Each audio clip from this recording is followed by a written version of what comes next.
So, big news. Big news, on va avoir un drop de Batman, un nouveau Todd McFarlane version 2, si on peut dire, Blue and Yellow. Pour vrai, cool.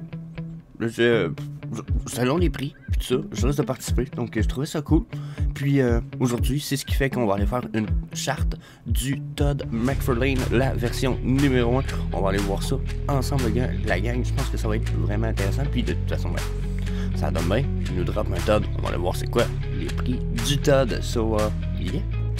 Mais bon, comme d'habitude, VV Frog Show, on va aller voir les movement price sur nos chartes et etc. Puis, bien entendu, je l'ai mis dans le coin, on les survole maintenant. Il y a le Bitcoin qui n'a pas bougé dans les alentours de 17 000, puis il y a notre OMI qui est à 0,0010. Il se tient dans ces alentours-là dernièrement. Je m'attendais à une drop, s'il se met à avoir des giga bonnes news, ça se peut qu'on n'ait pas cette drop-là. Mais je m'attends à une drop, ça me paraît tout à fait évident. Bitcoin aussi, donc on va aller voir ça dans les chartes qui viennent cette semaine. Sinon, j'en ai fait une hier pour vous, au samedi pour vous, qui est sur la chaîne. Donc, ceci étant dit, movement price, pour ce qui est des movement price, on a quand même quelque chose d'intéressant un peu ce matin dans la mesure où on a une giga rise de price. Donc, si on regarde la montée de prix sur les bas de page 1, 2 et 3, on est à 20, 40 et 16%, ce qui nous fait une giga rise de price. Donc, on a probablement pour certaines personnes d'entre vous des belles opportunités. On les regarde pas nécessairement ensemble, mais si ça vous intéresse qu'on aille voir une vidéo, que je vous fasse une vidéo sur le sujet, qu'on regarde les montées de prix pour voir si c'est le temps de flipper certaines pièces que vous pourriez avoir achetées quand même bas, on va regarder ça ensemble. Ceci étant dit, aujourd'hui, on a quoi? Attends un petit peu là parce que je veux enlever Monsieur Movement Price. Donc on a quoi? Bon là je me lance un petit peu dans la mesure où il était 35 gems, 39 gems, je pense qu'il n'y a pas si longtemps que ça. Regardez, il y a 33 gems probablement pour son all-time low. Mais j'y vais pour Monsieur le Labicorn. Je dis monsieur, c'est une madame en fait. À 50 gems, that's a big deal. À sa sortie, il a été maintenu à un prix de 250 très longtemps. C'est le seul animated. Il va avoir de la utility avec les Labbits un jour. Donc là, après 3800 éditions, all-time high, 520. Bon.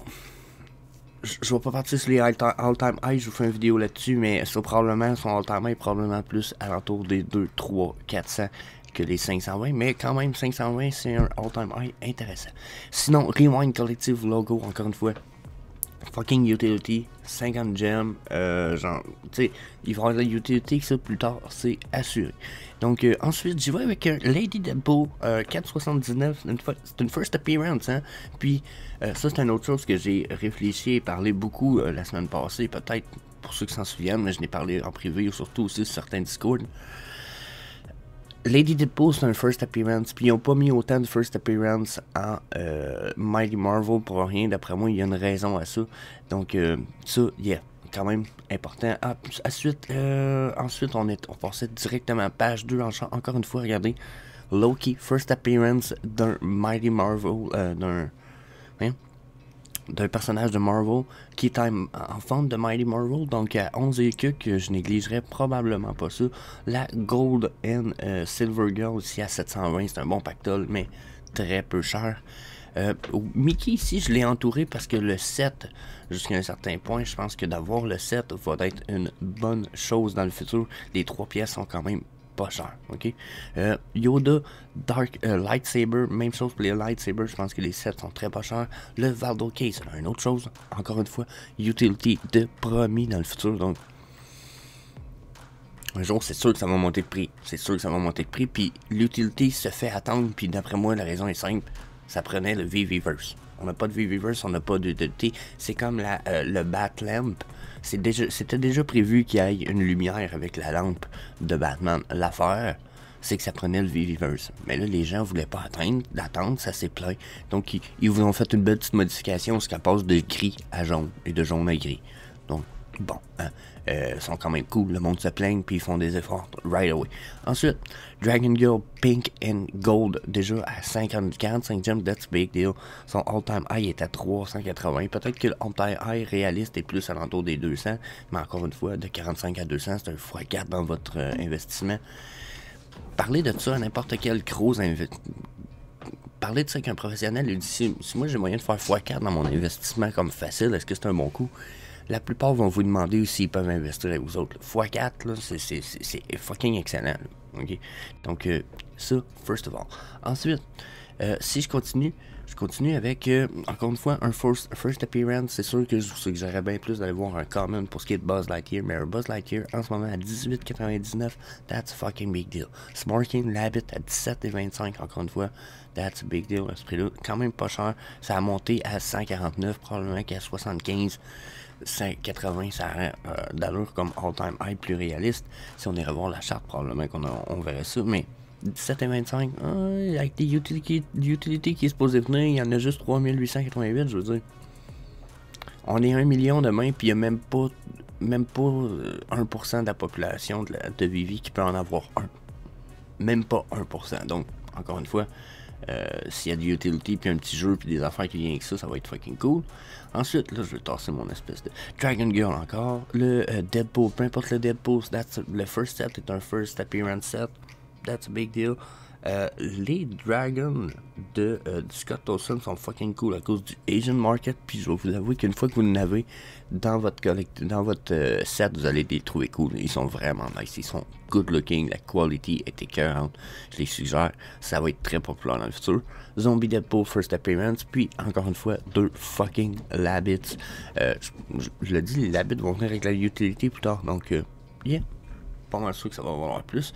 Puis bon, là je néglige, là il y a Black Panther, puis ici qui est pas cool, R4D4 peut être cool, la DeLorean ça peut être cool, dites-vous que les prix risquent de tout monter, puis que là, je commence à penser que pour Vivi, ça se peut que si on a une drop de nos prix, ça va être une des dernières drops de prix. Après, on va être sur une montée plus constante pour stabiliser probablement des prix plus hauts. Donc, yeah, that's it. Charte du Todd. Oh yeah. Pour la charte du Todd McFarlane Batman, on va commencer par une chose quand même intéressante, c'est que, bon, j'ai cherché des trendlines, voir c'était quoi le biseau, la tendance descendante qu'on avait. Première chose que j'ai testé, je me suis dit, je vais prendre les 2 bottoms les plus probants qu'on avait dans les dernières dates. Donc, si je viens ici, vous voyez, ça m'a donné ce bottom-là, puis celui-là ici, ok? Là, je vais le placer comme faux, là. Alors, regardez ce que ça vient me donner dans le passé. Boum, boum, boum, boum, boum. Ici, là, pour le Todd, ça me ramène à une situation où ce que ça arrive, cette trendline-là a réagi comme une résistance super puissante. Donc là, quand j'ai vu ça, je me suis vraiment dit, wow, ok, on vient de trouver une trendline de ouf. Celle-là, ça va valoir cher. C'est notre support pour le Todd. Il peut pas vraiment descendre, d'après moi, plus bas que cette trendline-là à cause de tout ce qu'il a créé ici. Puis de 1, 2, 3 rebonds pour l'instant, on descendra probablement pas sous les prix de cette trendline. Bon, ensuite, là j'y ai cherché bien entendu une résistance, ok? Puis là j'ai essayé de placer avec ces tops-là, puis je vous avoue que c'est pas que ça fait pas des... Ben, ça fait pas des trucs de ouf, ok? Dans la mesure où que... Ben, je me retrouve ici, quoique c'est peut-être pas aussi pire que je le pensais, mais... Vous voyez en jaune. Donc là, je me retrouve dans ces régions-là. Personnellement, quand je me suis mis je me suis rendu compte que des régions comme ça me ramenaient dans ces sections ici. J'étais allé chercher ce bottom-là pour le mettre en concordance avec celle-là ici. Ce qui nous ramène où ce que, avec la ligne que vous voyez ici. Donc, elle est appliquée sur cette espèce de crash-là qu'on a fait, puis qui a été sacoté sur un support. OK. Puis, elle a passé toute ça ici, elle est devenue comme une médiane. Vous voyez, refus de percer, puis là, on la perce, ok? Donc, pour moi, elle a agi en tant que médiane en plus, donc, rajoute de la fiabilité. Puis ici, elle passe direct sur mon top, puis regardez là où que ça me ramène. Bon. Dans le temps présent, là, ça, j'aime beaucoup ça, dans la mesure où je me dis, ok, fait que là, si je regarde juste ça, là, potentiellement, là, je le vois très bien en ce moment remonter jusqu'à 1150 pour le top. Juste ça, right away, c'est une chose que je peux presque prédire. Strike pipe, ok? Ensuite, si on y met les EMA. Donc ici, comme je dis, on regarde nos EMA, on a le 5, le 13, le 21, le 55, le 89 et le 100, ok? Puis vous voyez que sur toutes ces lignes-là, on a eu beaucoup de travail de fait. Ici, on a eu des refus de percée. Là, on a eu une belle percée de ces lignes-là. On s'en tenait vraiment dans le bullish. Puis, nos EMA 89 et 100 ici qui sont jaunes et oranges sont vraiment retenus pour nous faire un crash et un refus de percer toutes ces lignes là finalement. Ok, donc là ici on est en train de retester, puis ici on reteste, mais je vous dirais que ici là, je suis bullish. Personnellement je suis bullish dans ce que je vois ici, dans la mesure où on a testé ici quand même de façon puissante, mais ici on est venu quand même chercher notre support. Puis on est en train de remonter, puis là, notre remontée, je dirais même qu'elle est en concordance, si je me souviens bien, avec le volume qui est très bon, et voilà. Donc si je le mets en concordance avec le volume, vous voyez, là, on a 3 chandelles de volume, c'est quand même longtemps qu'on n'avait pas eu ça, puis c'est des volumes plus importants que les dernières montées qu'on a eues. Regardez la dernière montée qu'on a eue, regardez le volume, regardez ici le volume. En plus, notre journée ne doit pas être terminée en ce moment, on est sur le 24 heures, donc ce qui me dit que le volume pourrait être encore bon. Puis on a de la place jusqu'à se rendre jusqu'à notre MA 55, plus qu'on a déjà percé les autres, là, je nous verrais très bien monter jusqu'à là. Donc 1100, puis potentiellement 1200, regardez, vu le EMA 89 qui serait à ce niveau-là. Donc pour les EMA aussi, il y a de la résistance, mais je suis quand même un peu bullish dans la mesure où qu'en plus, je suis en train de réeffectuer des mini-croisements de mes EMA ici. Là, j'ai mon 8, c'est ça, le EMA 5 qui est en train d'essayer de passer par-dessus le 13. Donc là, on est dans des petits bullish momentum ici. Il semble pouvoir se dessiner un petit quelque chose. Donc ici, je viens y mettre le MACD qui est un lagging indicator, mais qui peut quand même être très intéressant. Vous voyez ici, là, on a eu quand même un bon momentum de bullish. Ça nous a donné notre mouvement ici qu'on a vu, qui a été testé nos EMA 89, 100 ici. On a recrash tout ça, mais on est quand même bullish. On se rapproche de notre médiane de 0 de l'histogramme ici. Ici, on est par-dessus notre médiane de 0 avec notre MACD. Il pointe vers le haut. J'ai des chandelles de positives pour mon MACD ici, donc je pourrais très bien être retour dans le bullish très bientôt, puis de passer par-dessus cette médiane de 0 là. Les mouvements bullish après sont beaucoup plus puissants, donc généralement c'est bonne nouvelle. Donc encore une fois, bullish momentum et possibilité pour le TOD vu son MACD. Si, oh calvaire, ça c'est un peu difficile dans ces mesures-là. C'est une des raisons pourquoi j'aime pas trop des fois les RSI. Mais quand je regarde le RSI ici, là, il m'a fait un drop down, une drop high. Il a descendu super bas. Je serais prêt à le voir retourner sur une high, surtout jusqu'à un certain point là. Il commence à avoir l'air de vouloir faire de meilleures high qu'il en a fait ici. Là, c'était des petites rises de price, mais des grosses descentes. Là, ça ici, je sais pas. Les RSI, c'est pas comme le stochastique RSI, j'ai moins l'habitude de le regarder, mais pour l'instant, je l'aurais vu toucher un bottom, il serait probablement prêt à retourner sur une uptrend. Mais faut quand même faire attention, il pourrait redescendre dans ses prix pour retourner sur la ligne de résistance que vous voyez que j'ai mis ici. Là. Donc là, je change de page, là, c'est la même charte, c'est juste parce que j'ai plusieurs indicateurs sur plusieurs pages, ça permet d'être plus rapide pour vous montrer les informations, mais ultimement là, il pourrait redescendre, venir retoucher à son support dans les 800 gems, alentour des 800-880 gems, ça serait pas impossible, quoique je vois ça très peu probable là. Ok, mais il pourrait nous retourner dans les 870 gems, peut-être 875. Mais je sais pas, je le vois pas. S'il fait ça, c'est à cause que le EMA ici le fait crasher, puis qu'il a été à côté, je pense, à 1000, genre 1170, 1200. Sinon, je le vois pas descendre tout de suite. Au contraire, le RSI ici, je serais plus bullish dedans. Je le verrais vraiment, justement, causer la montée dont je vous parle vers les jusqu'à la limite 1200 peut-être pour le TOD maximum, mais je vois pas autrement.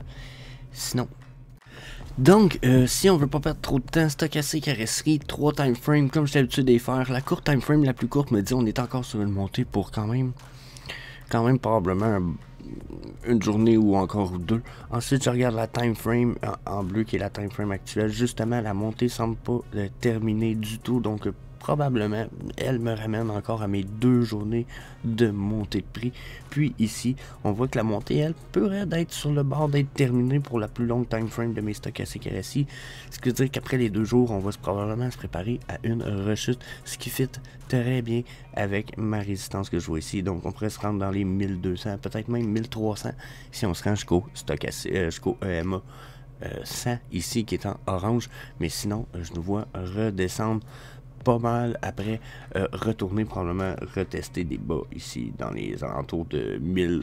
Probablement qu'à 900 1000 on va toucher un plancher ici. Là. Vous voyez une espèce de plancher ici. Là. Donc probablement que 987 ou 1000 pièces va être un plancher, mais qu'on risque d'y retourner. Donc, si je peux me permettre d'y aller avec finir avec un Fibonacci Retracement en 3 points sur le 12 heures du TOD, eh bien, si je l'installe avec en départ de la dernière grosse drop, on y va avec le top, puis on vient s'installer sur la descente ici. Mais vous voyez qu'on a franchi déjà tous nos niveaux, Pocket Zone, etc., 0,786. S'il y a d'autres zones à aller franchir, c'est la zone 0,5 ici qui nous ramène à 1100$. Donc, c'est dans la même prédiction, 1100$, 1100 finalement. C'est ce que je pense que le TOD va aller atteindre pour probablement ensuite, si je ferais l'inverse, aller sur une redescente. Donc, probablement que je pense qu'il faudrait que j'installe ça ici, puis si je monte vers les 1100. Mais après, on pourrait redescendre, là, regardez. Notre plus gros palier à les rejoindre, ça serait celle-là, 850. Mais moi, je pense que gros max 950 ici. Puis quand je vous parlais de 1000 pièces, regardez ici, là, c'est juste après la Golden Pocket Zone. Donc, si on monte jusqu'à 1100, on ne redescendra pas même en bas du 1000 pièces pour le TOD. Donc, c'est mes prédictions pour le TOD McFarlane. N'oubliez pas de faire des... Donc, n'oubliez pas de faire des suggestions, c'est ce que je voulais dire, puis j'ai bugué vraiment l'enregistrement. N'oubliez pas de faire des suggestions pour les collectibles qui vont être à faire dans les chartes des vidéos de cette semaine. Section commentaires, bien entendu. S'il y en a qui me font pas de suggestions, je vais peut-être y aller pour des Batman qui vont faire partie du set nouveau Batman qu'on a, puis les mettre en corrélation avec les anciens sets, style le Risso. Donc, yeah, that's it. Peace.